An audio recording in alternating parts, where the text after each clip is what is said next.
Hey guys, nag-snow na naman dito sa amin. So ayun, Sophia naglalaro. Kalilinis ko lang ng sasakyan. Ayun, Sophia oh.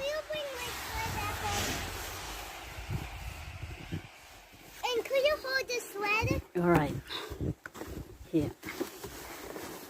Oops. I don't want you to just hold it. Alright, alright. Ayun, so. And don't pull me down.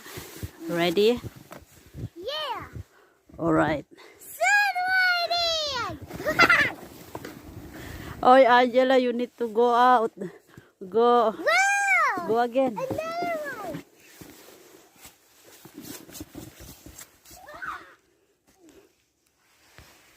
Ayan yung paligid namin, guys. Do you see that? Ayan.